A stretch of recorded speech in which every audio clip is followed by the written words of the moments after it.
El resto puede ver después, si quiere, la grabación de la clase, no hay problema, ¿sí? Yo ya le avisé a Bedelía de la situación, así que Bedelía está al tanto. Tranquilos, algo siempre se les va a decir, aunque sea a último momento. Perdón, les pido disculpas. Estaba con problemas de conectividad y no estaba acá, así que se me complicó todo. Bueno, gracias a los que se unieron. Vamos a ir arrancando. Empecé un poquito más tarde justamente para esperar que se unan los que podían unirse. Bueno, comenzando con un poquito la clase de hoy, la idea de la clase es seguir con lo que ya habíamos comenzado la semana pasada, seguir con el metabolismo de aminoácidos, porque nosotros hoy vamos a trabajar con neurotransmisores, pero vamos a trabajar con neurotransmisores pensando que estos van a ser productos nitrogenados no proteicos. ¿Qué quiero decir con que van a ser productos nitrogenados no proteicos? Van a ser sustancias que en general las vamos a sintetizar a partir de aminoácidos, y bueno, desde ese punto de vista vamos a estudiar su metabolismo, vamos a ver cómo se sintetizan, qué tipo de receptores se utilizan, cómo se degradan, ¿sí? Y por ahí también yo voy a hacer alguna asociación de, digamos, de estos neurotransmisores con algunas patologías que después ustedes van a desarrollar o van a ver en seminario en alguna próxima semana, ¿sí? Ya les voy a ir contando un poquito sobre eso. Voy a compartir el PowerPoint con ustedes. Un segundito.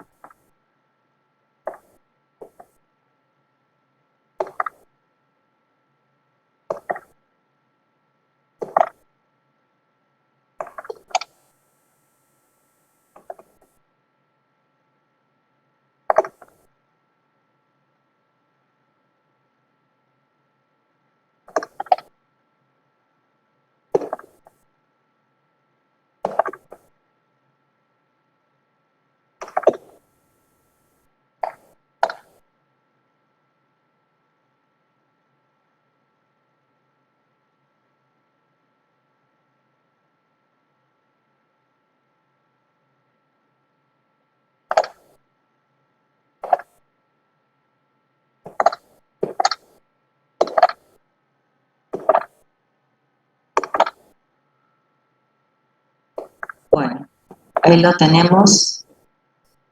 Bien, como dice acá en la pantalla, nosotros hoy vamos a trabajar con la neuroquímica, pero aclarando un poquito la cuestión, vamos a seguir trabajando con el metabolismo de aminoácidos desde el punto de vista de que estos neurotransmisores, gran parte de lo que vamos a estudiar hoy, son neurotransmisores que se sintetizan a partir de aminoácidos, aunque inclusive también vamos a ver algunos neurotransmisores que son aminoácidos o algunos neurotransmisores que son péptidos, que se forman por, obviamente, la unión de aminoácidos, ¿sí?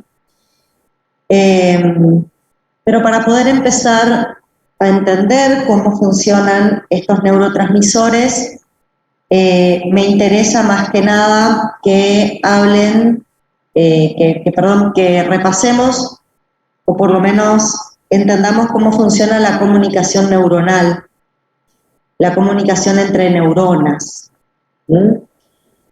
Porque nosotros con anterioridad hemos hablado de comunicación entre células, pero si bien se mencionó que íbamos a hablar en algún otro momento de comunicación neuronal, nunca avanzamos sobre las explicaciones para que podamos entender en qué consiste esa comunicación neuronal.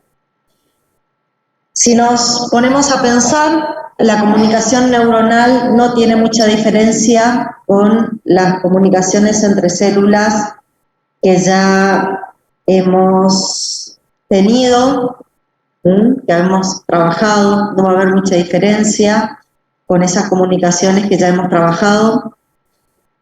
La comunicación neuronal se da entre, en general, dos neuronas, aunque también puede ser entre una neurona y un músculo esquelético, músculo estriado.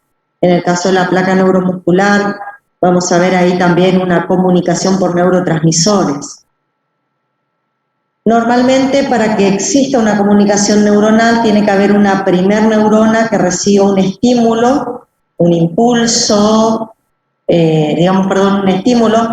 Ese estímulo va a generar un impulso nervioso que va a viajar a lo largo de toda la estructura de la neurona y a nivel de los axones va a generar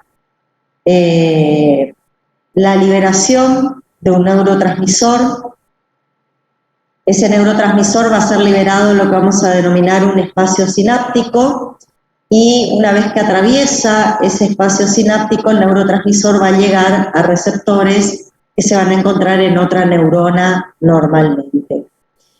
Nosotros siempre vamos a hablar de una neurona que va a liberar el neurotransmisor y la vamos a llamar neurona o terminal presináptica, y la neurona que va a tener los receptores de esa señal se va a denominar terminal posináptico o neurona posináptica. No siempre vamos a tener una comunicación en ese sentido, de una presinapsis hacia una posinapsis.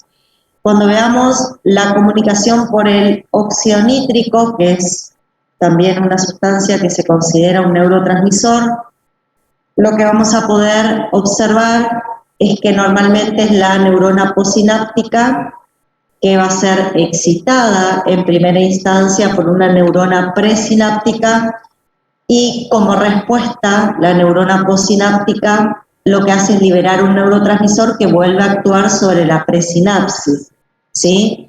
Este tipo de neurotransmisión donde la neurona posináptica envía señales a la presinapsis modificando la liberación de un neurotransmisor desde la presinapsis, se suele llamar neurotransmisión retrógrada, y como les dije, es una neurotransmisión que vamos a ver exclusivamente en el caso del óxido nítrico. Como elementos importantes que tenemos que tener en cuenta en la neurotransmisión o en la comunicación neuronal, está la neurona emisora del mensaje. ¿Se acuerdan que siempre hablábamos de un emisor del mensaje?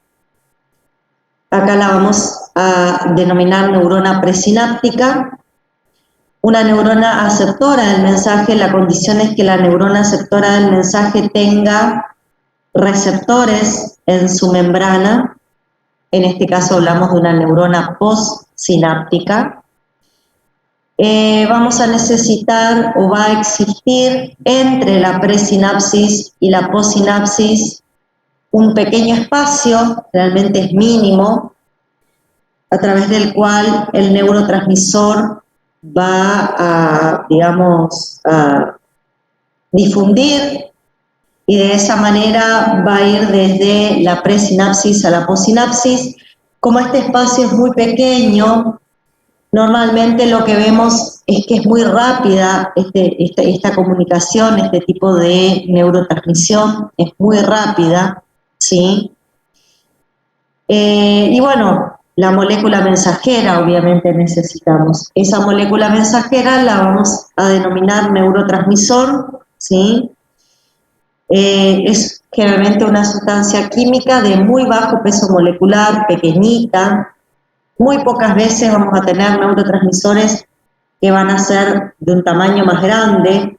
En general, si nosotros comparamos hormonas con neurotransmisores, las hormonas suelen ser proteínas, estructuras mucho más complejas.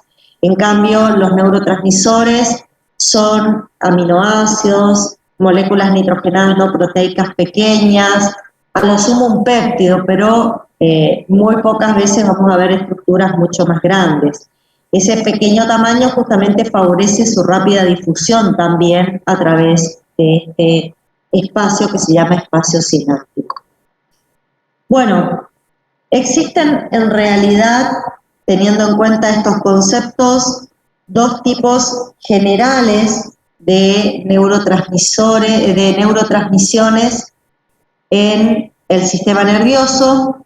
Vamos a hablar de las sinapsis eléctricas en primer término. En este caso, no hay en realidad un neurotransmisor en la sinapsis eléctrica. Lo que observamos en la sinapsis eléctrica es que el terminal pre y postsináptico están conectados por unas estructuras especiales que se llaman conexones. Esos conexones están ubicados uno frente al otro. Cuando hablo de el terminal pre y postsináptico, tenemos el conexón de la presinapsis directamente asociado al conexón de la possinapsis.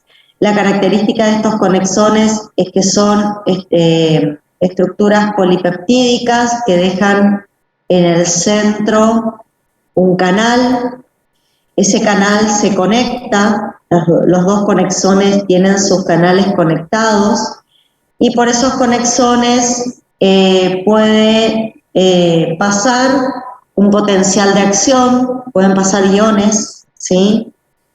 De esta manera el potencial de acción se transmite de la pre a la possinapsis por un flujo directo de esos iones y no hay, digamos, una salida al exterior de sustancias, sino que simplemente desde el citoplasma de una célula al citoplasma de la otra pasan los iones generando justamente una transmisión de un potencial eléctrico. Hay una distancia mínima de aproximadamente 3 nanómetros entre una membrana y otra, pero esa distancia está, digamos, contemplada acá en la estructura de los conexones que se unen entre sí. Acá el transporte de iones puede ser bidireccional, o sea, puedo ir desde una neurona a otra con total facilidad. Normalmente estos conexones tienen la capacidad de abrirse y cerrarse bajo determinadas condiciones en las células. Y bueno, la característica de las sinapsis eléctricas es que no van a tener neurotransmisores que se unan a receptores, sino que van a estar estos conexones que van a permitir bajo determinadas circunstancias, cuando se abren, el flujo de iones de un citoplasma a otro, produciendo una respuesta rápida, y esa respuesta es la transmisión de un potencial eléctrico o de un potencial de acción de una célula a otra. Este tipo de sinapsis no son muy frecuentes en el sistema nervioso central. Hay algunas excepciones por ahí. Las sinapsis más frecuentes son las que nosotros vamos a trabajar la clase de hoy, que son las sinapsis químicas. Acá tenemos la liberación de un neurotransmisor, de una molécula mensajera hacia el espacio sináptico. Vamos a tener una célula emisora del mensaje que va a liberar a esa molécula mensajera. Esa molécula mensajera va a atravesar un espacio. Este espacio, si bien digamos, este espacio sináptico es el espacio por el cual debe migrar esa molécula mensajera, como dije, es un espacio muy pequeño, es muchísimo más pequeño que el espacio intercelular que nosotros mencionábamos por ahí en una comunicación parácrina, ¿sí? Y bueno, como es muy pequeño, es rápida la difusión hacia el terminal postsináptico, a donde va a encontrar receptores específicos a los cuales unirse. Bueno, cuando toma contacto con esos receptores, acá lo pueden ver, tienen en la possinapsis a los receptores, está, se unen y desencadenan una respuesta biológica. Ya vamos a ver cuáles son las posibles respuestas biológicas que se pueden desencadenar. Acá ese espacio tiene más o menos 20 a 40 nanómetros de distancia. Hay un retraso de 0,5 milisegundos entre la liberación del neurotransmisor hasta la unión al receptor y la generación de la respuesta biológica. O sea que, teniendo en cuenta por ahí otro tipo de comunicación que nosotros hemos estudiado con anterioridad, indudablemente la comunicación en estas sinapsis químicas, la comunicación nerviosa es una comunicación muchísimo más rápida, ¿sí? Bueno, nosotros vamos a hablar muchísimo de neurotransmisores, ¿sí? Vamos a hablar mucho de neurotransmisores. ¿Qué características tienen los neurotransmisores? La característica sería que se sintetiza en el terminal presináptico, ahora ya vamos a ver qué necesitamos para eso. Se almacena una vez sintetizado, esperando el momento oportuno para su liberación. Se libera solamente cuando ese terminal presináptico resulta excitado, ¿sí? Una vez que se libera, se une en el terminal postsináptico a receptores específicos. Al unirse genera una respuesta biológica y finalmente lo tengo que eliminar a ese neurotransmisor, porque ustedes saben que todas las respuestas biológicas tienen que finalizar, porque si no, ¿se acuerdan qué nos pasaba si la respuesta biológica se prolongaba? Y muchas veces teníamos condiciones o situaciones patológicas justamente porque no teníamos una finalización en el proceso de comunicación. Bueno, acá nos va a pasar lo mismo, ¿sí? Necesitamos que, digamos, esa neurotransmisión tenga una finalización, porque si no, podemos, si se prolonga en el tiempo la respuesta biológica, podemos tener efectos adversos. Así que también vamos a evaluar cómo finalizamos la respuesta del neurotransmisor. Bueno, debido a estas características podemos decir que la neurotransmisión tiene algunas etapas que son las que nosotros vamos a estudiar para cada neurotransmisor que vayamos a ver la clase de hoy. Esas etapas tienen que ver con la biosíntesis del neurotransmisor. Con respecto a la biosíntesis, tenemos que pensar, como dije, que va a ocurrir en el terminal presináptico. Allí voy a tener que tener enzimas y sustratos para sintetizar al neurotransmisor. Esto va a ser obviamente diferente en cada neurotransmisor que analicemos y no solo va a ser diferente en cada, digamos, por cada neurotransmisor, sino que si bien algunos neurotransmisores comparten algunas etapas en común, siempre el producto final, según el tipo de neurona que tengamos, es otro, ¿sí? Entonces vamos a ver que hay neuronas que son colinérgicas y se caracterizan por sintetizar acetilcolinas. Tenemos neuronas dopaminérgicas y van a sintetizar únicamente dopamina. Entonces, eso es lo que por ahí quiero que entienda. Por más que hayan algunos intermediarios en común, el producto final siempre va a ser propio de cada neurona. Bueno, con respecto al almacenamiento, una vez que se sintetizan los neurotransmisores, el aparato de Golgi se va a encargar de colocarlos en pequeñas vesículas. Estas vesículas van a migrar desde el cuerpo de la neurona, donde normalmente ocurre el proceso de biosíntesis, hasta la estructura final de los axones, ¿sí? Allí se van a almacenar hasta que exista un mecanismo que estimule su liberación, ¿sí?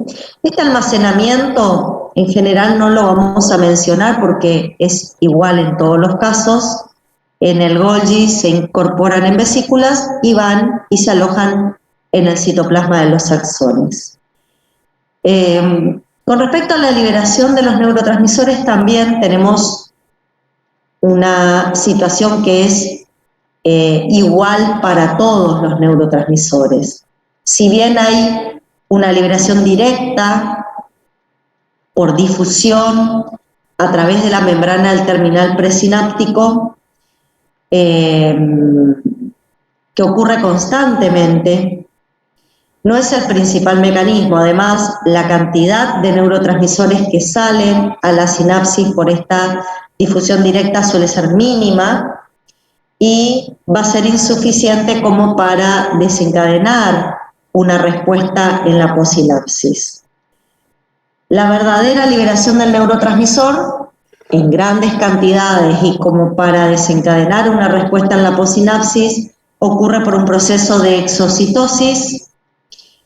Para que ocurra esa exocitosis, yo necesito que al terminal de la presinapsis llegue un potencial de acción. Esto es una despolarización de la membrana, o sea, el cuerpo de esta neurona inicialmente va a resultar excitada. Al resultar excitada, va a comenzar un proceso de despolarización de su membrana a nivel del cuerpo y esa despolarización de la membrana se va a ir traduciendo a todo el resto de la membrana de la neurona, alcanzando los extremos de los axones. Cuando se despolariza la membrana en el extremo de un axón, en un terminal presináptico, lo que provoca es la apertura de canales de calcio voltaje dependientes, ¿sí? Esta apertura de canales de calcio voltaje dependientes va a hacer que el calcio citoplasmático pueda entrar al terminal presináptico. El calcio va a entrar al terminal presináptico. Dentro del terminal presináptico el calcio va a interaccionar con proteínas del citoesqueleto. Eso va a provocar que se empiecen a mover estas vesículas que están acá en este terminal, se empiecen a acercar a la membrana del terminal, se unan y provoquen la exocitosis del neurotransmisor al espacio sináptico, ¿sí? Una vez que el neurotransmisor es volcado, bueno, pasan las siguientes etapas, pero en general todas las neuronas descargan de forma masiva a su neurotransmisor de esta manera. Excitamos a la neurona, ese proceso de excitación inicia una despolarización de la membrana primero en el cuerpo, que se traslada al resto de la neurona, alcanza a los axones, a este terminal presináptico, y a partir de ahí se abren los canales de calcio, ingresa calcio y provoca el proceso de exocitosis. Una vez que el neurotransmisor es liberado, inmediatamente va a tomar contacto con los receptores que están en la posinapsis. Y acá hago una aclaración. No siempre el neurotransmisor va a encontrar receptores en la posinapsis. A veces puede encontrar en la propia presinapsis. O sea, a veces podemos hacer una especie de comunicación autócrina. ¿Se acuerdan cómo era la comunicación autócrina? Que la propia célula liberaba una molécula mensajera que se unía a receptores sobre la membrana de la propia célula. Bueno, a veces nos puede pasar que además de encontrar receptores en la posinapsis, también puedo encontrar receptores en la presinapsis. Bueno, Vamos, una vez que se une a los receptores, una vez que interacciona con los receptores, vamos a esperar la respuesta biológica. Ahora, esa respuesta biológica va a depender de qué tipo de receptores, a qué tipo de receptores se unen. Ustedes me van a decir a sus receptores específicos, ¿no? Bien, es así, se van a unir a receptores específicos, pero no siempre van a ser receptores de un mismo tipo. Van a poder ser receptores de tipo ionotrópico o de tipo metabolotrópico. Y eso de algún modo también va a direccionar la respuesta que yo espero a partir de la unión de este neurotransmisor a su receptor, de la respuesta biológica, ¿sí? Sabemos que si se une a receptores ionotrópicos, lo que vamos a esperar es la apertura de un canal para iones y el ingreso de iones al terminal posináptico. Sin embargo, si se une a un receptor metabolotrópico, lo que espero es, en general, el aumento o también la disminución de un segundo mensajero, porque va a usar fundamentalmente receptores metabolotrópicos 7-TMS asociados a proteínas G. Esos van a ser los receptores metabolotrópicos que vamos a encontrar como receptores de los neurotransmisores. Acá sí vamos a ver de manera particular a qué tipo de receptores se va a estar uniendo, a qué tipo de receptores se va a estar uniendo, sea un ionotrópico o un metabolotrópico. Eso va a ser diferente para cada neurotransmisor, ¿sí? Y obviamente pueden haber dos tipos de respuestas. Podemos generar, en el caso de los receptores ionotrópicos, podemos generar un potencial excitatorio posináptico. El potencial excitatorio posináptico lo voy a generar porque vamos a provocar una despolarización transitoria de la neurona posináptica. Se va a despolarizar transitoriamente su membrana celular. ¿Cuándo va a ocurrir una despolarización transitoria de la membrana? Con la entrada de sodio y salida de potasio, o con la entrada de sodio y calcio. Generalmente cuando yo me uno a receptores ionotrópicos y estos receptores ionotrópicos provocan la entrada de sodio y la salida de potasio, o la entrada de sodio y de calcio, ¿sí? Bueno, ahí voy a esperar una despolarización y eso va a generar un potencial de membrana de tipo excitatorio. No siempre voy a tener un potencial de membrana excitatorio, puedo tener un potencial de membrana inhibitorio posináptico. Esto se va a dar fundamentalmente cuando se abran canales para cloruro o se abran canales que permitan la salida de potasio del terminal posináptico. Cuando sale potasio o ingresa cloruro, voy a producir una hiperpolarización del terminal posináptico, se va a alejar, el potencial de membrana se va a alejar del potencial umbral, se va a volver más negativo, ¿sí? Y eso genera lo que ustedes conocen con el concepto de hiperpolarización. Eso hace que la posinapsis se inhiba, lo vamos a llamar potencial inhibitorio posináptico. Si trabajamos con receptores metabolotrópicos no va a pasar exactamente lo mismo, pasa o ocurre lo mismo. Si activo una adenilciclasa o activo fosfolipasa C, se va a generar un potencial excitatorio, sin embargo, si inhibo la adenilciclasa, se va a generar un potencial inhibitorio. ¿Sí? Bueno, es un poco lo que vamos a ir observando en cada uno de los neurotransmisores. Algunos, a través de algunos receptores, van a generar excitación de la posinapsis, a través de otros receptores van a generar inhibición. Algunos neurotransmisores van a ser exclusivamente inhibitorios, otros van a ser exclusivamente excitatorios, ¿sí? Ya vamos a ir viendo de manera particular qué ocurre. O sea que, evaluando un poquito las etapas de la neurotransmisión, a nosotros nos va a interesar la biosíntesis del neurotransmisor, que sí va a ser diferente para cada neurotransmisor. El almacenamiento es lo mismo para todos, la liberación es igual para todos. Nos va a interesar si con qué receptores interactúa, qué tipo de receptores usa ese neurotransmisor. Nos va a interesar la respuesta biológica, obviamente. Y finalmente, la última etapa, que es la eliminación del neurotransmisor, es muy importante porque si no, no finaliza la respuesta biológica. Y como ustedes saben, necesitamos que esa respuesta biológica tenga una finalización. ¿Cómo puede finalizar la respuesta biológica? Puede finalizar por la recaptación del terminal, el propio terminal presináptico puede recaptar el neurotransmisor, lo puede tomar y lo puede volver a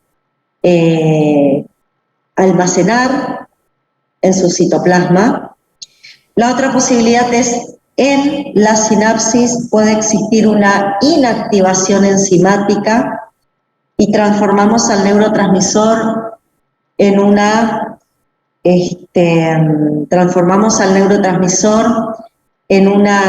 partícula con mucho menos actividad biológica. Y la tercera posibilidad es que el neurotransmisor abandone el espacio sináptico, difunda fuera del espacio sináptico, y en esa situación normalmente son las células de la glía, células extraneuronales que van a capturar al neurotransmisor y lo van a inactivar, ¿sí? Esto va a ser diferente en cada neurotransmisor que vamos a estudiar, así que ahí vamos a ir viendo despacito después por cada uno de esos neurotransmisores qué características de eliminación tenemos, ¿sí? Bueno, ¿de qué neurotransmisores vamos a hablar? Obviamente no vamos a hablar de todos los neurotransmisores que existen, sí de un grupo que es muy importante.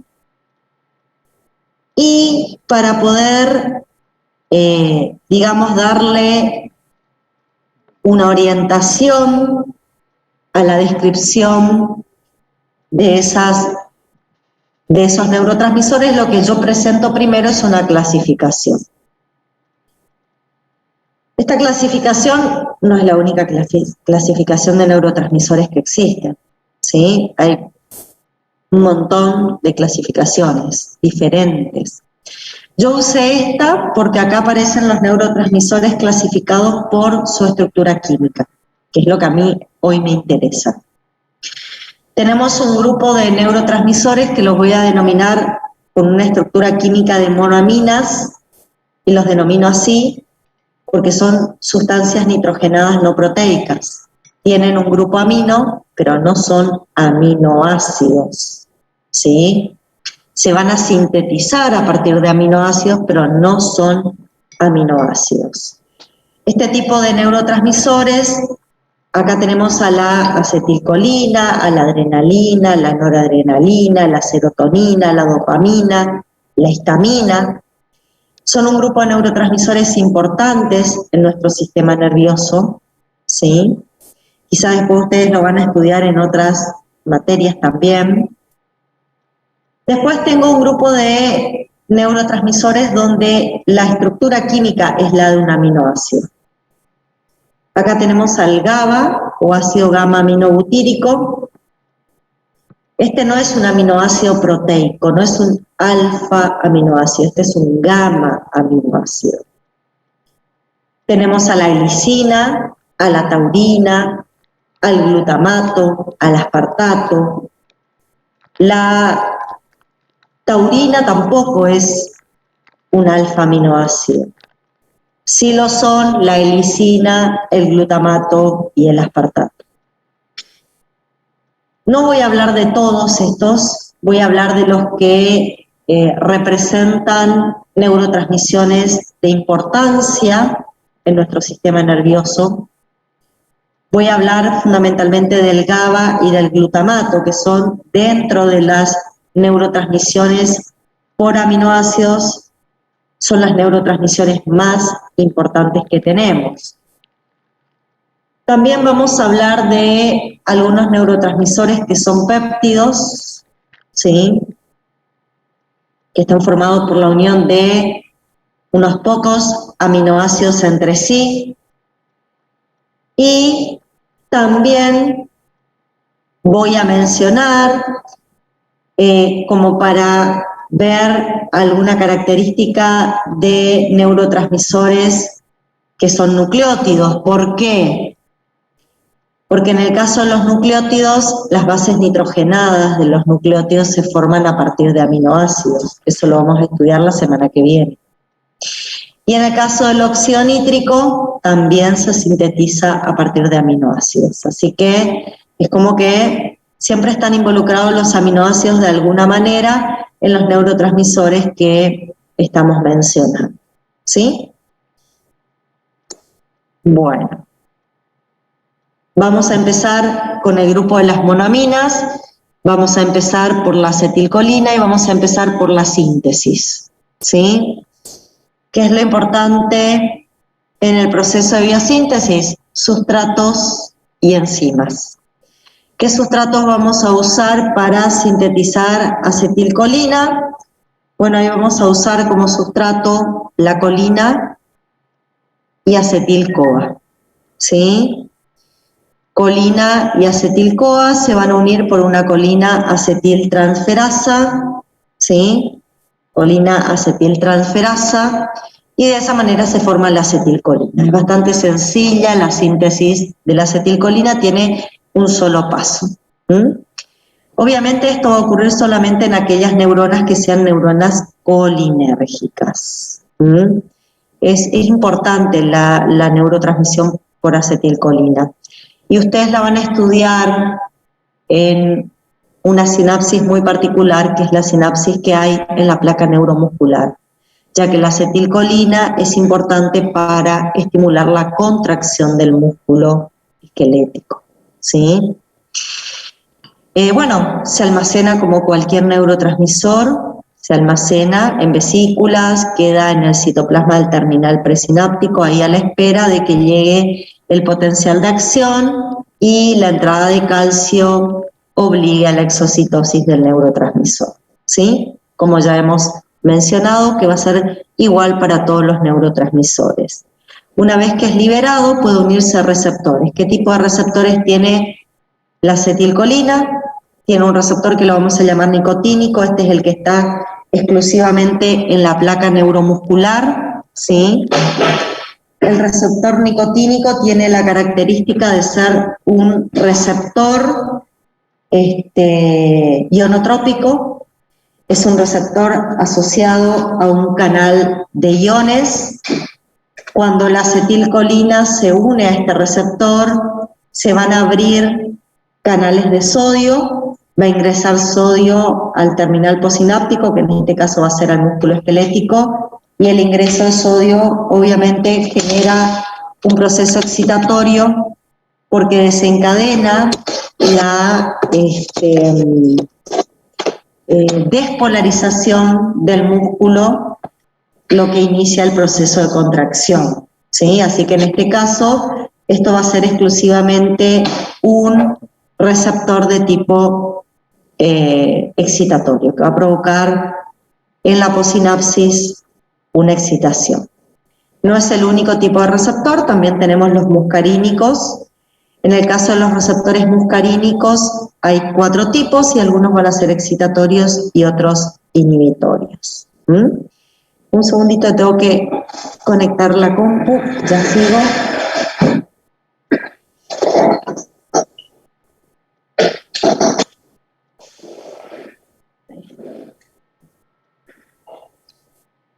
Bueno, seguimos.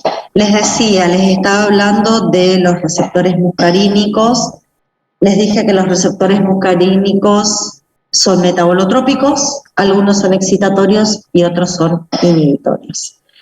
Tenemos 4 tipos de estos receptores metabolotrópicos, en particular el M1 y el M3, el muscarínico 1 y el muscarínico 3, son excitatorios porque van a ser 7-TMS asociados a GQ, van a activar una fosfolipasa C. En cambio, el M2 y el M4 van a ser de tipo inhibitorio, van a inhibir a la adenilciclasa. ¿Está? Entonces, ahí pueden ver que esto va a ser diferente. Obviamente, ¿qué cambia?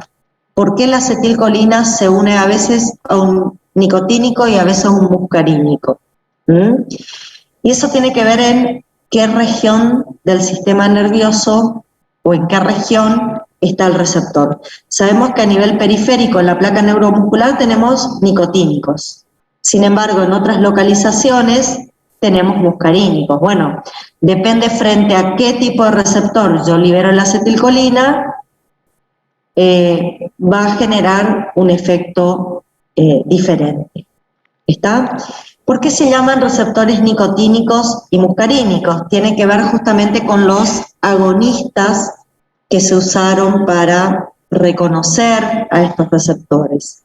En el caso del receptor nicotínico, sabemos que fue la nicotina la que se usó para reconocer ese receptor, y en el caso de los muscarínicos, la muscarina, que es un derivado de hongos, es el que se utilizó para reconocer a estos receptores. ¿Está?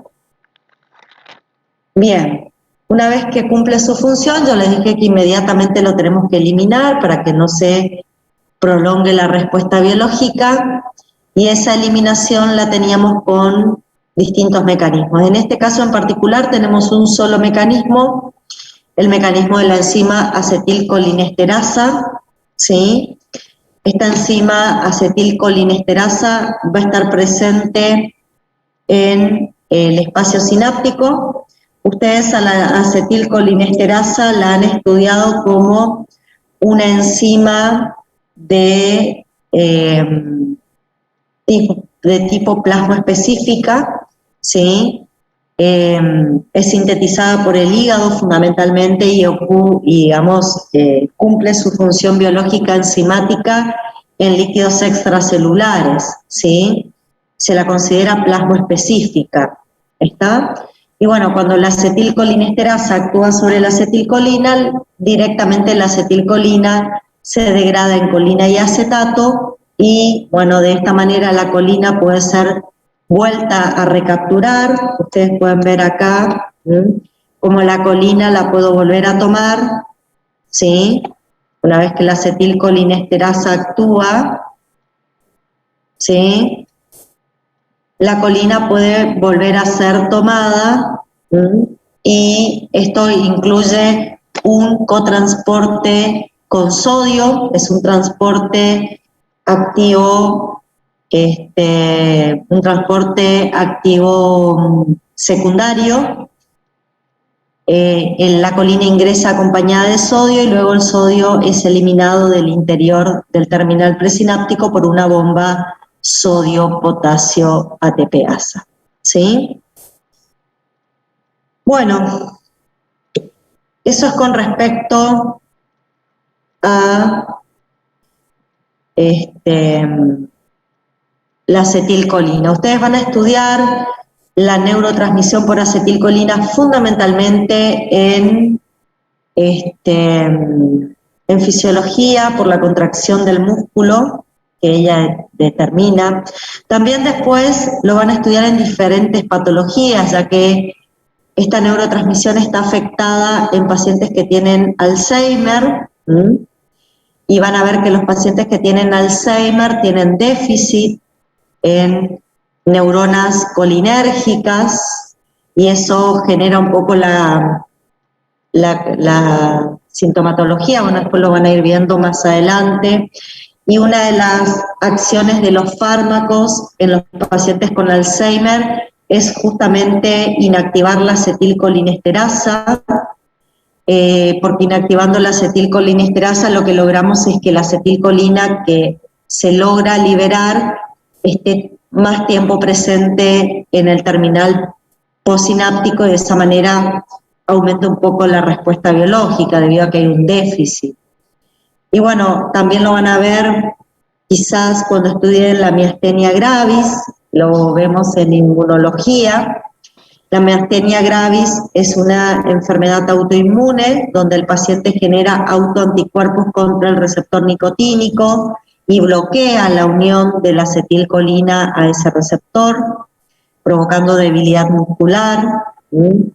También quizás lo pueden estudiar cuando vean la toxina botulínica, porque la toxina botulínica afecta la liberación de acetilcolina en la placa neuromuscular, actuando sobre receptores presinápticos. Bueno, es una neurotransmisión muy importante que la van a volver a ver. A mí me interesa que recuerden cómo sintetizamos el neurotransmisor, porque es un producto nitrogenado no proteico. Me interesa que recuerden qué tipo de receptores utiliza y qué características tienen esos receptores y cómo se elimina el neurotransmisor, ¿sí? Bien, con respecto a la neurotransmisión adrenérgica, vamos a encontrar que en esta neurotransmisión pueden haber dos neurotransmisores diferentes que se puede formar la adrenalina y la noradrenalina. Que se forma adrenalina o noradrenalina depende de qué enzimas tiene en su interior cada neurona. Obviamente, en una primera instancia se forma noradrenalina y si tenemos una N-metiltransferasa, se va a formar el neurotransmisor siguiente que es la noradrenalina. Pero bueno, eso depende de qué neurona tenemos presente. Les cuento que nosotros fundamentalmente vamos a estudiar a la adrenalina, que también se llama epinefrina, o noradrenalina, o norepinefrina, como hormonas liberadas por la médula de la corteza suprarrenal. En realidad esa es la mayor acción de estas sustancias, la acción hormonal. Su liberación a sangre y su unión a receptores que están presentes en diferentes tejidos. Algo de eso nosotros ya hemos hablado y bastante dentro de lo que es la segunda era. No es tan importante la neurotransmisión por adrenalina y noradrenalina, tenemos pocas sinapsis de este tipo, pero las debemos analizar porque, como ustedes pueden ver, se sintetiza a partir de un aminoácido. Y por lo tanto son productos nitrogenados no proteicos. ¿A partir de qué aminoácidos se van a sintetizar? A partir de la tirosina. Una vez que tengo la tirosina presente, hay una enzima que va a ser importante y es la tirosina hidroxilasa. Lo que hace la tirosina hidroxilasa es incorporar un segundo oxidrilo a este pirrol que yo tengo acá. ¿Qué es un pirrol? Es un anillo de benceno unido a un carbono. Cuando incorporo un segundo oxidrilo y los dos oxidrilos están uno al lado de otro, digo que tengo un ortopirrol, ¿sí? Por la posición que adopta el segundo oxidrilo que se incorpora al anillo bencénico. Bueno, este ortopirrol es característico en 3 neurotransmisores. Está presente en la dopamina, en la noradrenalina y en la adrenalina. O sea que es importante esta enzima porque es la que me forma la estructura básica de estos 3 neurotransmisores. Bueno, una vez que actúa la tirosina hidroxilasa se forma un intermediario que es el DOPA, y a partir de este DOPA yo puedo obtener cualquiera de los 3 neurotransmisores que les acabo de decir. Si solamente actúa la enzima L-aminoácido aromático descarboxilasa, ¿sí? Si actúa esta enzima, el DOPA se transforma en dopamina. ¿Por qué? Porque esta descarboxilasa le va a extraer el grupo carboxilo propio del aminoácido y me va a quedar una monoamina, ¿sí? Se forma la dopamina. Esto va a ocurrir Y acá va a ser el final del proceso si estoy en una neurona dopaminérgica. Pero como no estamos en neuronas dopaminérgicas, estamos en neuronas adrenérgicas, no va a finalizar acá el proceso porque van a existir otras enzimas, va a existir, por ejemplo, una dopamina hidroxilasa que va a incorporar un tercer oxidrilo en la estructura molecular y ahí se me forma la norepinefrina y quizás puede estar presente una N-metiltransferasa que me va a agregar un grupo metilo unido al nitrógeno y en ese caso se va a formar la adrenalina. ¿Está? Depende en qué tipo de neurona estoy y cuántas enzimas están presentes, fíjense que el final puede ser diferente. ¿Sí? Bueno, ¿a qué tipo de receptores se van a unir la adrenalina y la noradrenalina? Seguimos nombrando a los receptores de la misma manera que nombrábamos cuando estas sustancias eran hormonas. ¿Se acuerda qué nombre recibían cuando estas sustancias eran hormonas? Se llamaban receptores alfa y beta adrenérgicos. Tenemos los receptores alfa 1 y alfa 2, beta 1, beta 2 y beta 3. Estos van a estar distribuidos en distintas regiones del sistema nervioso y bueno, dependiendo a qué receptor se una y también teniendo en cuenta que la adrenalina y la noradrenalina tienen afinidades diferentes con estos receptores, ¿sí? Vamos a tener diferentes respuestas biológicas.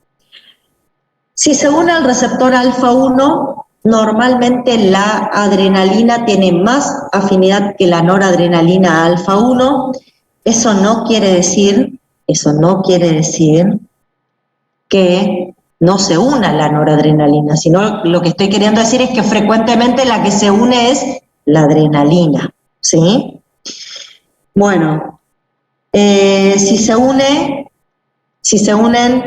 al receptor alfa 1, lo que voy a tener es una respuesta excitatoria porque el receptor alfa 1 tiene la característica de ser un receptor 7-T-mes asociado a GQ.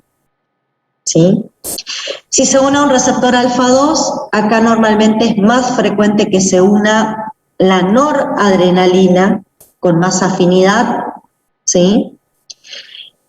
Normalmente puedo tener una respuesta de tipo inhibitoria en la possinapsis porque el receptor alfa 2 es 7-T-mes asociado a GI.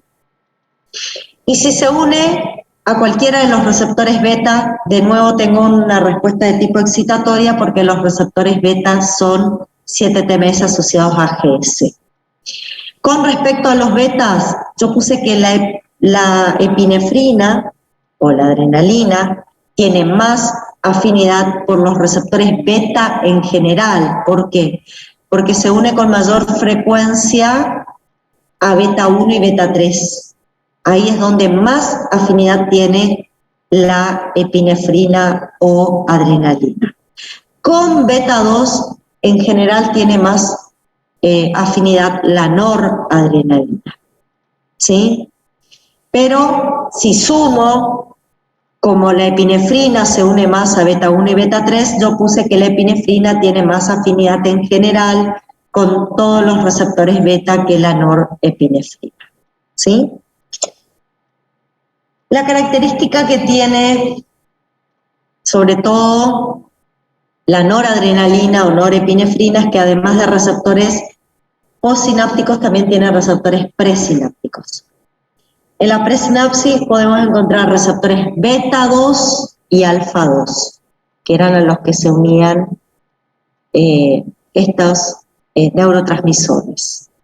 Si se une a receptores beta 2, generalmente con el que tiene mucha afinidad y se va a unir sobre todo cuando no está en grandes cantidades.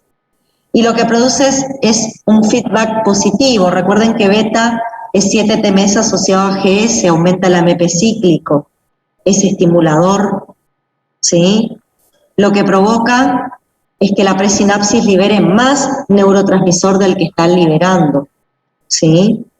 Sin embargo, si se une a receptores alfa-2, recuerden que alfa-2 es 7-TMS asociado a GI, se va a unir sobre todo cuando está en grandes concentraciones en la sinapsis, y como es un receptor inhibitorio, va a inhibir la presinapsis y va a evitar que el neurotransmisor se siga liberando. Va a generar una respuesta inhibitoria de tipo feedback negativo. Impide que se siga liberando el neurotransmisor. Y bueno, a través de estos receptores presinápticos, directamente estamos regulando la mayor o menor liberación de ese neurotransmisor. ¿Está? Bueno, ¿cómo eliminamos la adrenalina y la noradrenalina? Tenemos distintas maneras para eliminar. Existe la recaptación presináptica, en este caso, el propio terminal presináptico puede tomar a los neurotransmisores y volver a almacenarlos. Existe la difusión fuera del espacio sináptico y la captura por células de la glía, por células extraneuronales, pero también tengo una inactivación enzimática, y acá aparecen dos enzimas que van a ser importantes porque van a metabolizar la mayor parte del resto de las monaminas. Esas enzimas se llaman MAO y COMT, la MAO o monoaminooxidasa y la COMT, catecol oximetiltransferasa, ¿sí? Son enzimas que al ser liberadas, al estar presentes en el espacio sináptico, van a tomar a la norepinefrina o a la epinefrina y las van a terminar transformando de distintas maneras y por acción en conjunta, la van a terminar transformando en una molécula con escasa actividad biológica, que ya no va a tener actividad de neurotransmisor, y se llama ácido vainillín mandélico, que normalmente es una sustancia hidrosoluble y nosotros la terminamos excretando por la orina, ¿sí? Bueno, de esa manera estamos, por cualquiera de estos tres mecanismos, luego de que la adrenalina y la noradrenalina generaron su respuesta biológica, que va a depender según a qué tipo de receptor se unieron, volvemos todo el proceso a la normalidad porque eliminamos al neurotransmisor. Bueno, ¿qué pasa si estamos en una neurona dopaminérgica? En la neurona dopaminérgica, el proceso de biosíntesis es bastante semejante porque vamos a utilizar también a la tirosina como sustrato de la síntesis del neurotransmisor.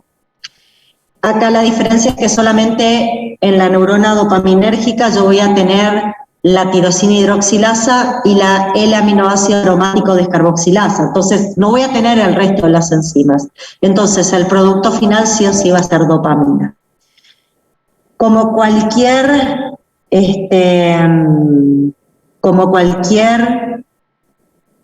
neurotransmisión,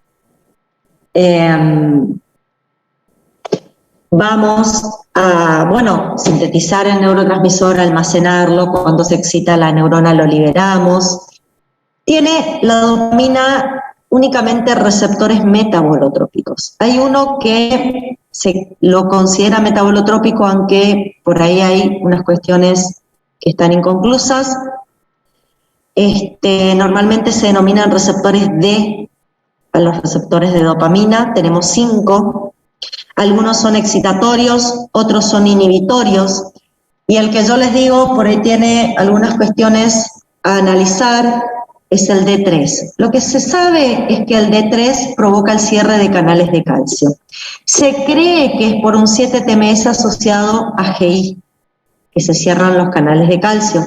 Yo dentro de un ratito, cuando hable del GABA, voy a tratar de contarles cómo puedo cerrar canales de calcio con un receptor 7-TMS asociado a GEI. Sin embargo, este D3 por ahí no está demasiado bien descrito el mecanismo de cómo se produce el cierre de canales de calcio, pero se cree que es metabolotrópico al igual que el resto. Dije que son excitatorios o inhibitorios porque ven que en algunos casos estimulamos la adenilciclasa, en otros casos se inactiva la adenilciclasa. ¿Cómo eliminamos la dopamina? También tenemos 3 mecanismos, igual que la adrenalina y noradrenalina: difusión del neurotransmisor fuera del espacio sináptico y recaptación por células de la glía, recaptación por el propio terminal presináptico y vuelta a almacenar de la dopamina en el terminal presináptico, y la inactivación por las enzimas MAO y COMT, ¿sí?, que son justamente las enzimas que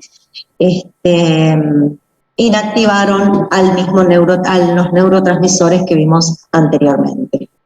Recuerden que la MAO y la COMT lo que hace es transformar al neurotransmisor en otra sustancia que no tiene actividad biológica como neurotransmisor. Ustedes a la dopamina la van a estudiar fundamentalmente en un caso clínico. Van a trabajar con un paciente que tiene enfermedad o mal de Parkinson. La característica de la enfermedad o mal de Parkinson es que la persona tiene disfunciones motoras, fundamentalmente hay mucha rigidez a nivel de la parte motora, ¿sí? Esto se produce normalmente porque hay en la sustancia nigra vías dopaminérgicas que conectan con los ganglios basales y justamente hay muerte de neuronas dopaminérgicas, entonces se afecta esta conectividad entre la sustancia nigra y los ganglios basales. Se mueren neuronas dopaminérgicas de la sustancia nigra. Es lo que se observa en la persona que tiene enfermedad de Parkinson. ¿Y por qué ocurre esta rigidez motora y algunos movimientos involuntarios que también son característicos en el paciente que tiene Parkinson? Bueno, esto que les voy a explicar acá tiene un poco de la razón de esa alteración motora.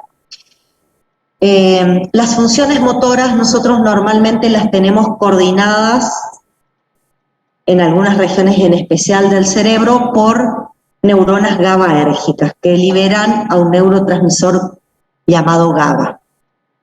Estas neuronas GABAérgicas liberan a este neurotransmisor en determinadas situaciones y esa liberación está regulada a su vez por otras 2 neuronas. Las neuronas dopaminérgicas inhiben la neurotransmisión de GABA en determinado momento y las neuronas colinérgicas estimulan la liberación de GABA en otro momento. Entonces, GABA tiene una coordinación en su liberación y de esa manera se ejecutan las funciones motoras regulados por estas otras 2 neuronas. ¿Qué pasa en el mal de Parkinson? Las neuronas dopaminérgicas se mueren, desaparecen, y desaparece la liberación del neurotransmisor que inhibe a la neurona GABAérgica. Por lo tanto, la neurona GABAérgica, ¿cómo está? Todo el tiempo estimulada. Constantemente se está liberando el neurotransmisor GABA. Y eso tiene que ver, no es el único mecanismo involucrado, pero es el que más afecta la falta de regulación de las funciones motoras y provoca este cuadro de rigidez característica que tiene el paciente con Parkinson. ¿Sí? Al paciente con Parkinson ustedes lo van a tratar, le van a dar una droga que se llama levodopa. ¿Qué es la levodopa? Es la dopa. ¿Vieron ese intermediario que teníamos en la síntesis a partir de a partir de tirosina para llegar a dopamina? Bueno, le dan este intermediario a su paciente. ¿Por qué no le doy directamente dopamina, que es lo que le está faltando, porque tiene escasez de neuronas dopaminérgicas? ¿Por qué no le doy la dopamina de modo periférico, por una administración periférica? El problema es que la dopamina no atraviesa la barrera hematoencefálica, por lo tanto nunca va a llegar a la sinapsis, ¿sí?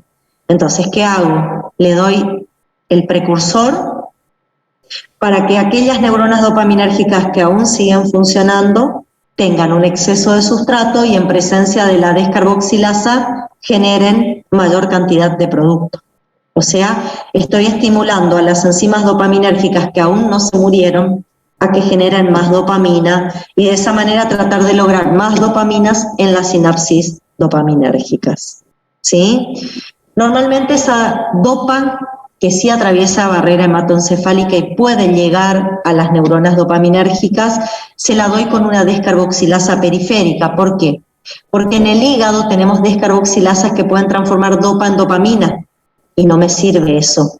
Porque si yo la transformo a la dopamina a nivel periférico, nunca llega al cerebro porque no ingresa, no atraviesa la barrera hematoencefálica. Entonces, le tengo que dar al paciente la dopa con la descarboxilasa con la inhibición de la descarboxilasa periférica, así me aseguro que la dopa llegue intacta hasta el cerebro y pueda ser utilizada por las neuronas dopaminérgicas. ¿Sí?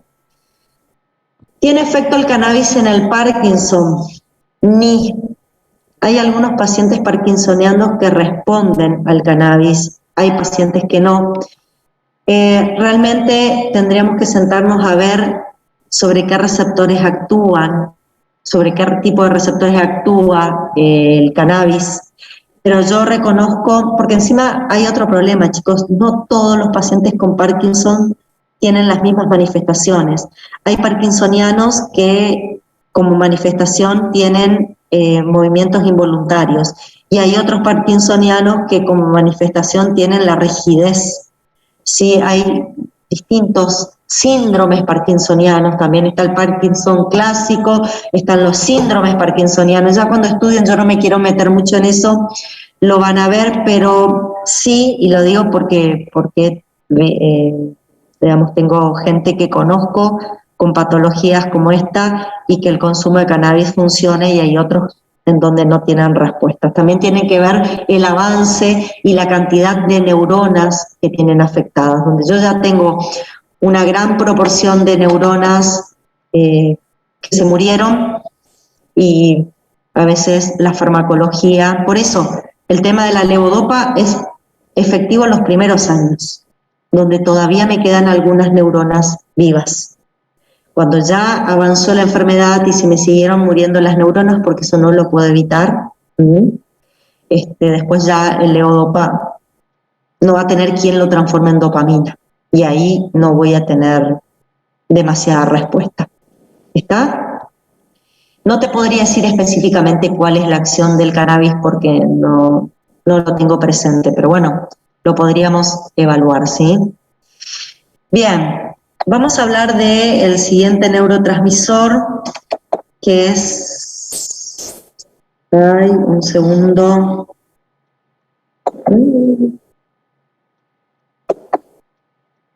Ahora sí. La serotonina. La serotonina también pertenece al grupo de las monoaminas, pero a diferencia de los anteriores, se sintetiza a partir del triptófano. Acá voy a usar primero una triptófano hidroxilasa que va a hidroxilar la cadena lateral del triptófano y después voy a usar esta famosa L-aminoácido aromático descarboxilasa. Lo que hace esta L-aminoácido aromático descarboxilasa es sacar el grupo carboxilo que caracteriza a los aminoácidos y de esa manera, en este caso, se forma la 5-hidroxitriptamina, que es el nombre que recibe la serotonina.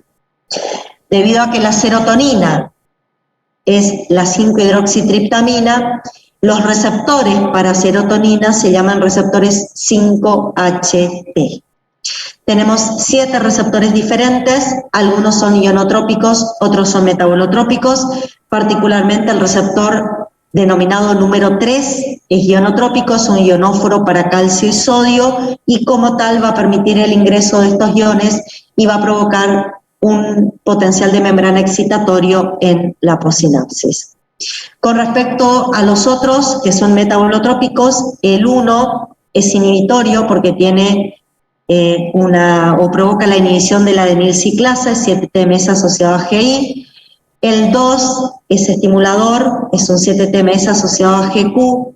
El 4, el 6 y el 7 también son estimuladores, son 7-TMS asociados a GS. Y el 5 se sabe que es metabolotrópico, aunque no se conoce bien qué es lo que provoca, porque realmente no está muy bien identificado. ¿Sí? Con respecto a la serotonina, ¿cómo la vamos a eliminar? De la misma manera que eliminamos dopamina, difusión fuera del espacio sináptico, recaptación extraneuronal, recaptación por el propio terminal presináptico y inactivación por la MAO y la COMT. Vamos al último de las monoaminas, que es la histamina. La histamina es un neurotransmisor que se sintetiza a partir de la histidina y simplemente lo que tenemos es la L-aminoácido aromático descarboxilasa que le va a eliminar el grupo carboxilo propio de los aminoácidos y de esa manera directamente la histidina se nos transforma en histamina. Tiene 3 tipos de receptores, les llamamos receptores H, por ser receptores de histamina. Tenemos el 1, el 2 y el 3. Se los conoce bien al 1 y al 2, son metabolotrópicos. El 3 no se ha identificado la señal y son el 1, 7-TMS asociado a GQ, el 2, 7-TMS asociado a GS, por lo tanto son receptores de tipo estimuladores. ¿Cómo se inactiva la histamina? De nuevo, difusión fuera del espacio sináptico y recaptación extraneuronal, recaptación por el propio terminal presináptico y su vuelta a, al guardado en vesículas.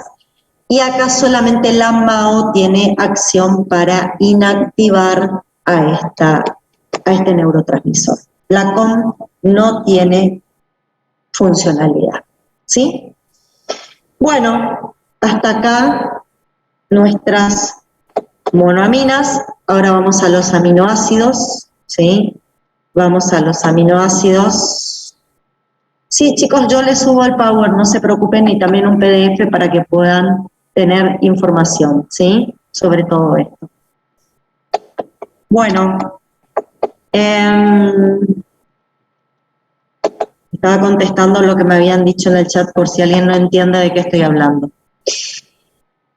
De los que son aminoácidos, yo dije que iba a hablar justamente de los que en particular tenían más funcionalidad. Voy a hablar del GABA, que es el principal neurotransmisor inhibitorio de nuestro sistema nervioso central. Se sintetiza a partir del alfa-cetoglutarato. ¿De dónde vamos a sacar alfa-cetoglutarato? A ver, creo que está de más contarles de dónde puedo sacar el alfa-cetoglutarato, el ciclo de Krebs, ¿no es cierto? También puedo usar directamente glutamato. Les cuento, podría llegar glutamina a esta neurona por una glutaminasa, transformarse en glutamato y usar directamente el glutamato para sintetizar GABA. Si parto del alfa-cetoglutarato, uso un glutamato deshidrogenasa, hago una aminación reductiva del alfa-cetoglutarato. Acá obviamente necesito amoníaco. ¿Está? Necesito amoníaco.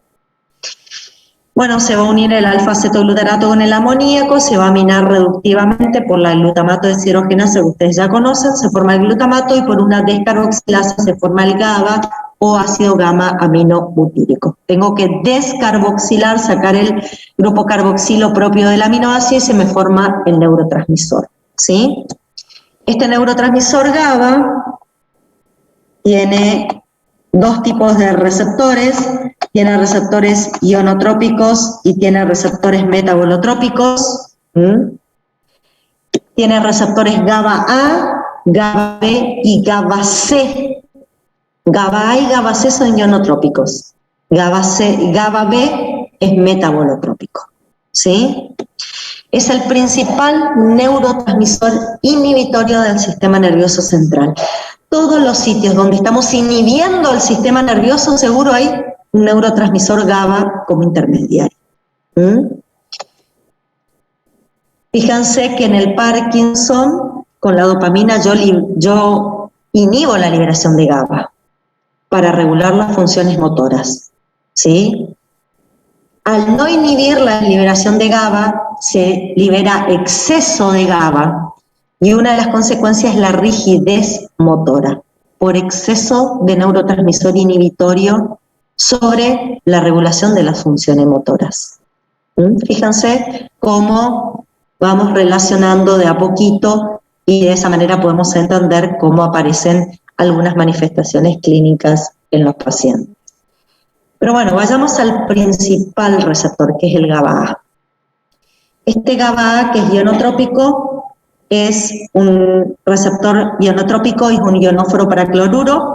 Cuando se une el neurotransmisor, se abre el canal para cloruros, ingresan cloruros con carga negativa al terminal postsináptico, se hiperpolariza el terminal postsináptico y de esta manera inactivamos la possinapsis, ¿sí?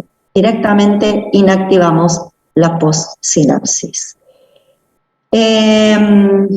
Acá actúan, chicos, este receptor suele ser blanco de las benzodiazepinas y de los barbitúricos que actúan como agonistas. Las benzodiazepinas y los barbitúricos se usan para como ansiolíticos o antidepresivos. Fíjense, agonizamos a este receptor, aumentamos el nivel, digamos, la inhibición en el sistema nervioso central como tratamiento antidepresivo o tratamiento ansiolítico. El GABA-C, que es muy parecido al GABA-A, lo encontramos solo en las neuronas retinianas, tiene algunas particularidades. Son 10 veces más sensibles a los agonistas fisiológicos, muestran una baja conductancia al cloruro, pero tienen más tiempo de apertura y de esa manera compensan esta baja conductancia y muestran una alta selectividad para el cloruro, ¿sí? Después tenemos los GABA-B, que son metabolotrópicos, son 7-TMS asociados a GI, y acá está la explicación de cómo un 7-TMS asociado a GI va a inactivar canales para cloruros, para calcio. Como un 7-TMS asociado a GI va a inactivar canales para calcio. ¿Qué es lo que se observa en este receptor? Que cuando se une el ligando y disminuyen los niveles de AMP cíclico, en el terminal postsináptico existen un tipo particular de canales de potasio que se abren, ¿sí? No son los canales de potasio que nosotros estudiamos en el mecanismo de acción del óxido nítrico, no son los mismos, porque esos se abrían por fosforilación. Estos canales de potasio se abren cuando hay bajos niveles de AMP cíclico. Hay, chicos, si ustedes quieren leer, hay diferentes tipos de canales de potasio, diferentes tipos. Este en particular se va a abrir cuando tengo una inactivación de la adenilciclasa. ¿Qué va a provocar la apertura de este canal de potasio?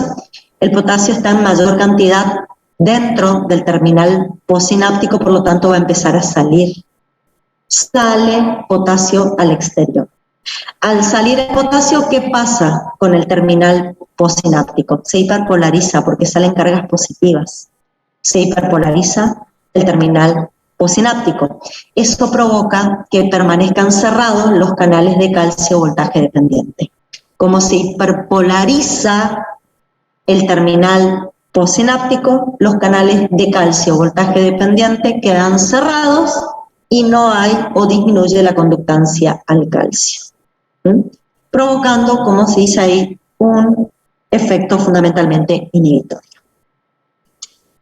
¿Cómo se degrada el GABA? Hay dos maneras. se recaptura por el terminal presináptico y se vuelve a almacenar, o se captura por la célula de la glía por difusión fuera del espacio. En la célula de la glía, el GABA, por una transaminasa, se transforma en succinato semialdehído, esto se transforma en succinato, ingresa al ciclo de Krebs, luego dentro de la célula de la glía, a través del ciclo de Krebs, puedo formar alfa-cetoglutarato, por una aminación reductiva formo glutamato, glutamina, y la glutamina va al terminal presináptico para volver a generarme glutamato y así sintetizar GABA. ¿Por qué no mando directamente el glutamato al terminal presináptico? Porque este no puede ser vehiculizado por líquidos biológicos. Recuerden que lo que salía a líquidos biológicos era normalmente la glutamina. Esta glutamina, si no es tomada por las células de la glía, cuando sale a líquidos biológicos, puede pasar después al hígado y ser metabolizada en hígado por la glutaminasa hepática también. Después nos queda finalmente, y hasta acá creo que llegamos hoy, el neurotransmisor glutamato.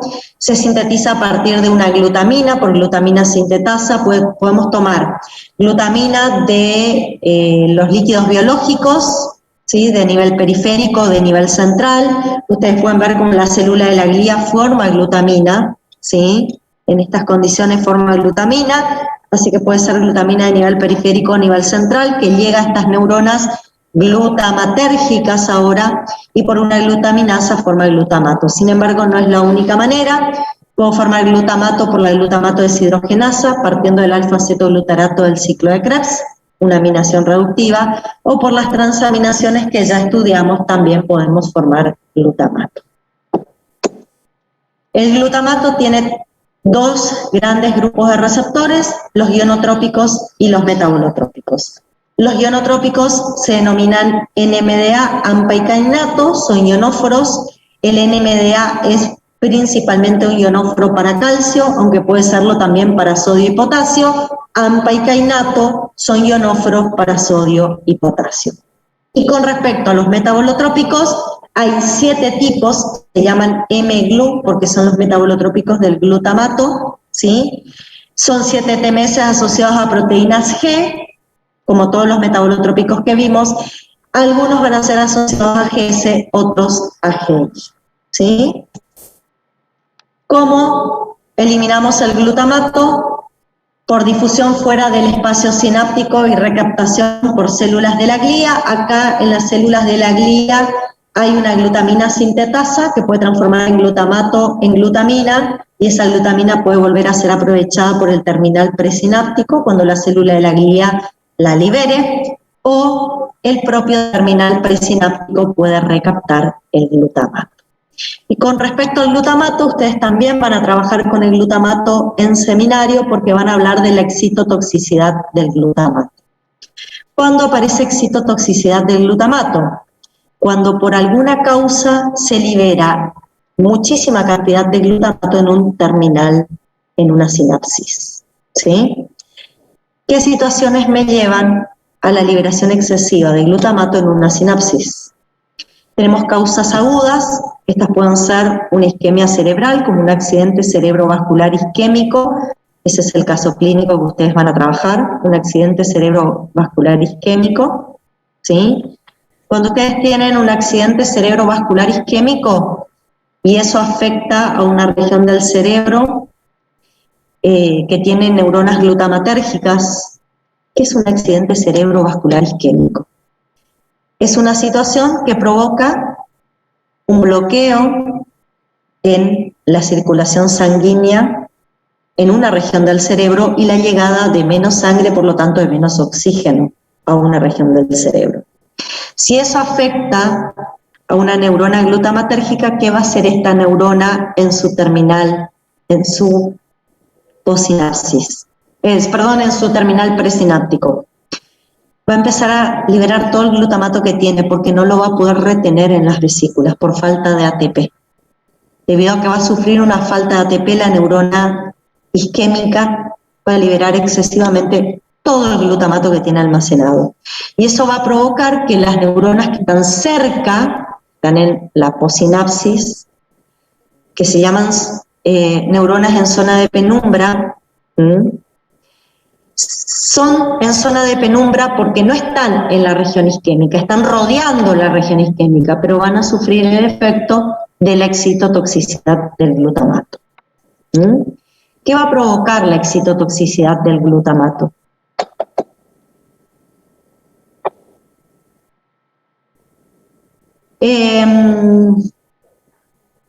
Tamara, con respecto a tu pregunta, sí, tenés razón, hay algunos que están asociados a GQ también. Ahí me están haciendo una pregunta en el chat. Una cosa les quería decir antes de venir al cuadro de la excitotoxicidad. A ver, quería ir para atrás. Simplemente para que vean que el accidente cerebrovascular no es el único que puede causar un cuadro de excitotoxicidad, también un trauma, un ataque de epilepsia o procesos crónicos como la esclerosis lateral amiotrófica, la enfermedad de Parkinson o el propio Alzheimer. ¿Qué causa la excitotoxicidad del glutamato? La liberación excesiva de glutamato en una determinada región del cerebro causa muerte neuronal. ¿Y cómo lo provoca? Uniéndose fundamentalmente a sus receptores ionotrópicos. Al unirse a los receptores NMDA, lo que va a provocar el glutamato es un excesivo ingreso de calcio en la posinapsis. Ese excesivo ingreso de calcio me va a activar proteasas, me va a activar lipasas y nucleasas. Estas enzimas van a degradar proteolíticamente las proteínas del interior del terminal posináptico, se van a degradar las membranas por las lipasas y se van a degradar los ácidos nucleicos. También los grandes niveles de calcio van a provocar generación de óxido nítrico. Vamos a ver que el calcio estimula la formación de óxido nítrico en la posinapsis y saben que el óxido nítrico en grandes concentraciones es un radical libre. Por lo tanto, también va a haber muerte neuronal por estrés oxidativo, va a haber necrosis, apoptosis por ese excesivo calcio en la posinapsis. Pero no solamente el calcio va a provocar muerte celular, también el ingreso de sodio por AMPA y kainato, que son los otros receptores, va a provocar esto, porque el sodio cuando ingresa va a arrastrar cloruro, va a arrastrar agua consigo. Esto va a producir un edema en la posinapsis, un edema neuronal, puede llevar a la lisis de la neurona y la muerte de esas neuronas. Entonces, lo que nosotros vamos a observar, bueno, acá hay un cuadro que más o menos nos cuenta exactamente lo mismo, pero lo que vamos a observar es que el paciente va a tener, fíjense, acá una obstrucción. Entonces, toda esta parte del cerebro va a quedar en isquemia. Estas neuronas que están acá se van a morir por falta de oxígeno.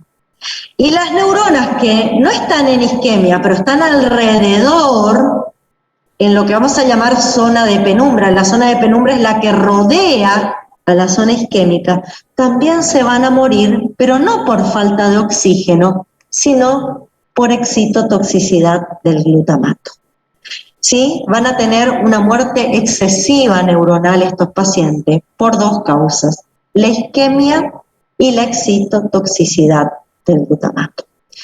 Yo no me quiero extender mucho más en esto, porque esto ustedes lo van a trabajar más que nada en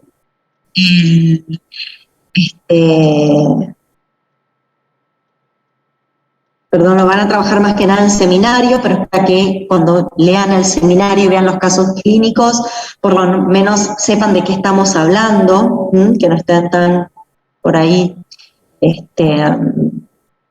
perdidos. Y bueno, nos quedaría ver la clase que viene, un poco sobre algunos neurotransmisores peptídicos, algunos neurotransmisores de tipo de nucleótidos y el óxido nítrico, que son los que nos quedan ahí pendientes. Pero bueno, eso lo vemos la semana que viene. La semana que viene tenemos dos teóricos, Vamos a terminar de ver neurotransmisores e inmediatamente vamos a empezar a hablar de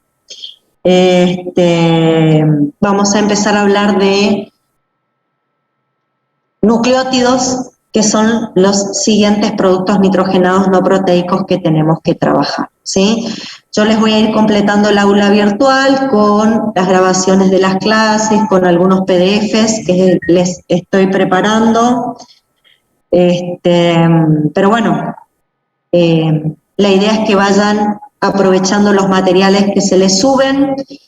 Recuerden que el 14 de julio es su próximo y último parcialito de esta era, así que vayan armando sus apuntes y preparando sus materiales porque va corriendo el tiempo. Y tenemos clases hasta esa semana del 14 de julio. Después arrancan 2 semanas de receso de invierno. ¿Está? Creo que vamos a llegar a terminar de ver productos nitrogenados no proteicos porque nos quedan, como les dije, finalizar neurotransmisores, ver nucleótidos y ver el metabolismo del hemo, donde el hemo también es un producto nitrogenado no proteico, y después ya arrancamos con la parte de nutrición normal, que es la segunda parte de esta era. Terminamos metabolismo de aminoácidos y arrancamos ya con nutrición normal. ¿Está? Bueno, les voy a habilitar foros. Si quieren hacer preguntas específicamente sobre estos temas, van a tener foros. Se les va a subir preguntas, un cuestionario guía de estudio para ver qué es lo que más o menos tienen que saber de cada una de estas cuestiones para que se puedan orientar al armar sus apuntes, sobre todo. Más que nada el cuestionario guía tiene esa función, orientarnos a ver qué es lo que me pueden llegar a preguntar cuando armamos los apuntes de clase. ¿Está? Bien, no sé si tienen alguna pregunta para hacer, quieren escribir algo a través del foro, quieren levantar la mano. Si no, por hoy es todo lo que tengo para contarles, ¿sí?